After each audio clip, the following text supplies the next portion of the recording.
Ito na mga ka-Dapper Cats, ang hinihintay natin, si Tulpo nagbabalik. Ito.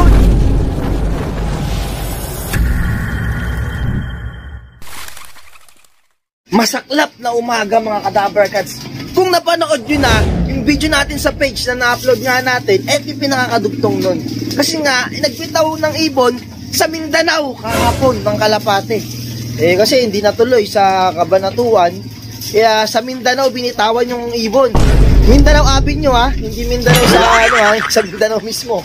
So lang 3 kalapate, balik kinarga nga natin 4 na kalapate, si Tulpo, si Rigor, ni Rigor, o si Putragis. Ang bali ang nawawala nga sa atin, si Tulpo. Hapon ko pa iniintay, hanggang ngayon wala pa. Maasa pa rin ako na hanggang mamayang hapon ay makauwi siya. At ako ba't nawala siya, kasi nga nung linggo, smash din niya na.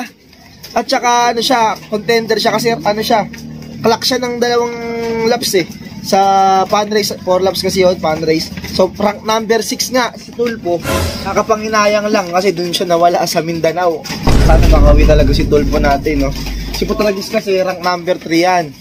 So marami pa naman pwedeng magbago doon. Pero kailangan talaga makauwi si Tulpo talaga na. Tanyo naman yung panahon natin. Kahapon pa yung ganyan. Kaya nga dapat yung release point sa Cabanatuan hindi nabitawan. So binaba yung ibon, binalik banda rito. Sa Mindanao ab na lang pinakawalan. Kasi nga sobrang lakas talaga ng ulan kahapon at mahangin.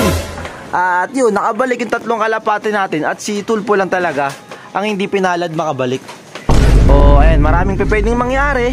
Siguro nabasa si Tulpo masyado, nagpatila ng ulan, kahapon tuloy-tuloy naman yung ulan. Maghapon, naulan ng ulang kahapon. Yung kapatid niya nakauwi, siya hindi. Ito yung mga kalapate natin dito, nagliligo po. Kita nyo, ayan, nagpalipad tayo kanina. Ayan, naliligo yung mga kalapate natin dito, pinagala-gala ko muna sila.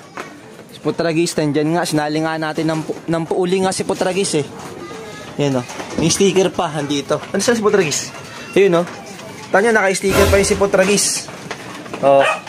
Buti na lang talaga, iniwian tayo ng kalapati nga natin. Sana nga, hanggang mamaya, makauwi pa nga si Tulpo. Pag wala na talaga si Tulpo, wala na tayo may kaarga sa fan race. So, dyan lang siya nawala.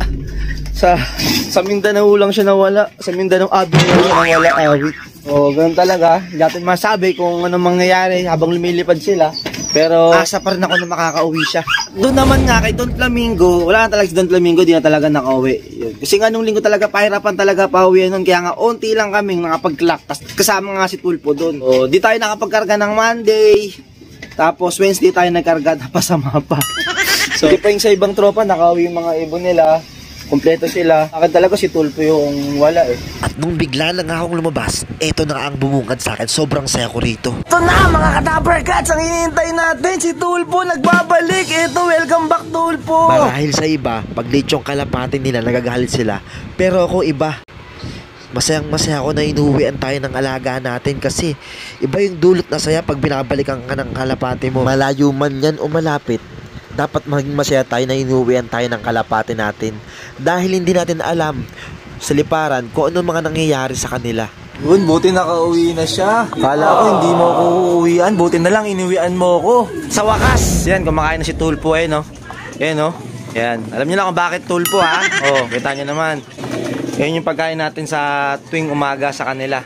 So time check tayo, mga 10:00 na nga mga ka-Dapper Cats. Ayun yung patoka nila Yan lang. Tuwing umaga ganyan pinapakain nga natin. Si Putragis din Gustong gusto ng mga kalapati natin yan Tapos hapon regular flyer mix na tayo. So kaya naglagi itong kalapating to. Kasi nga kahapon malakas nga yung ulan. Pero ewan ko nangyari sa kanya, baka nasa siya bungad ng truck. Nabasa siguro, tapos nagpatila siguro ng ulan Tuloy-tuloy yung ulan kahapon. Nung umaga akong gumising, parang abangan si Tulpo, kaso nga lang wala talaga. Palipad na tayo ng kalapati. At nakita nyo kayo ng video nga natin na naliligo na yung ibang kalapati natin, wala pa siya nun. At ito, bigla na lang sumulpot. Yan, si Tulpo. Siyempre, iba yung saya natin pag inuwian tayo ng kalapati nga natin, di ba? Mauubos nila yan, please tunawin. Yan yung ina natin, pinapakain natin nga din yung kalapati natin. Kaya yung pinakain nga natin na observe ko, bobo, yung dinudumi nila, maganda, mabilis matunaw. Kaya tuwing umaga, ginito ko na lang. Yan na lahat ng ibon natin. Yung isang inakay natin, hindi ko alam kung nasan. Natangay pa kanina, nagparonda tayo, natangay first time lang rumonda nun. Kapatid nila Tulpo din yun. Ayan ang update kay Tulpo. Maya-maya na ulit mga ka-Dapper Cats. Sosobrahan na ako sa kasiyahan. Mamalengke muna ako. Tayo sa puno ngayon sa taas. Sisilip ko nga yung kapatid ni Tulpo. Yung last batch, yung pinakawaling inakay. Wala dito. Wait, nadagit na siguro. Lumalakas na yung ulan. Nako, lakas. Kalapate natin na nagsisiligo na naman sa ulan. Kaninang umaga pa nga tayo nagparonda at nawala yung inakay na yun. Wala pa si Tulpo nun.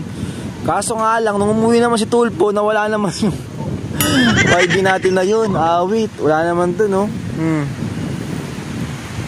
Tapos pa naman ng ulan to. Malakas-lakas na ulan. Bababa na ako.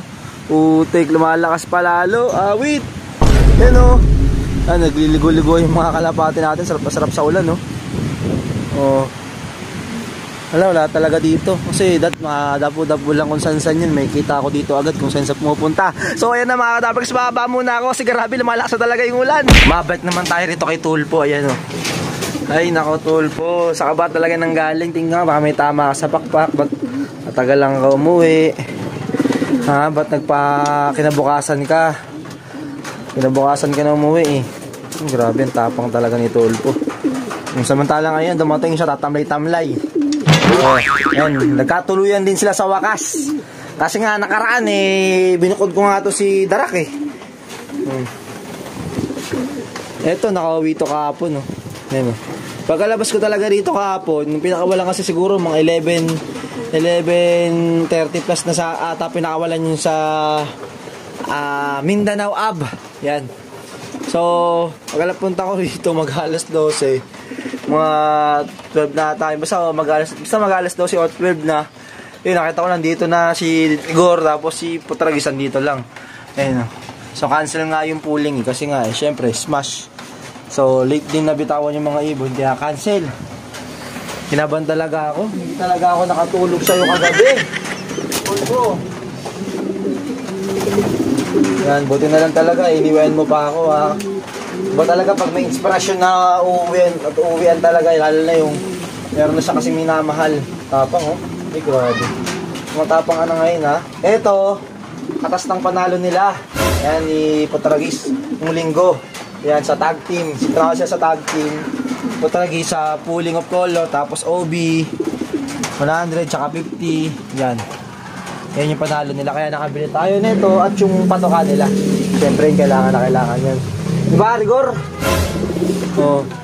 Si Don Flamingo, wala na. Nakahuli na ata yun. Hanggang ngayon, hindi na nakabalik Sige, Ron na Tarlac, nakauwi siya. Tapos, ano bang bitaw nakarang linggo? Tarlac ata yun. Basta Tarlac ata. O Concepcion Tarlac. Basta ganun. Yun, hindi na nakauwi si Don Flamingo. Medyo malakas na naman yan. Ulan. Uli na lang, nakababa nga tayo agad, ito yung update nga sa kalapate natin si Tulpo.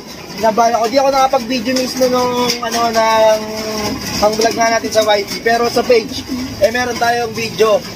Pero yung hindi ko mismo nakuha yung pagdating nga ng mga kalapate natin. Nakita ko ba sa loob na kasi nga maulan talaga, grabe yung ulan kahapon. Ang lakas talaga ng hangin. Kaya siguro hindi tinuloy bitawan mismo sa Cabanatuan sa release point. Kaya binitawan sa Mindanao Ab. Akala nyo sa Mindanao na binitawan yung kalapate natin, pero hindi. Mindanao Ab lang. So ayun lang mga ka-Dapper Cats, yung maikling video natin ngayon. Update ko lang kayo kay Tulpo at masaya ako dahil nakauwi nga yung kalapate ko. Siyempre pag may tayong uwi kalapate, grabe yung feeling natin, diba, pag inuwian tayo kahit kinabukasan pa yan o ano man yan. So ayun lang mga ka-Dapper Cats. Tapos hindi nyo kaya kapag masakal channel, pa sa comment, share, subscribe na rin para dito sa mga bagong video na sa channel. Kung kalimutan, wala na ito mag-share lang guys, subscribe. Peace!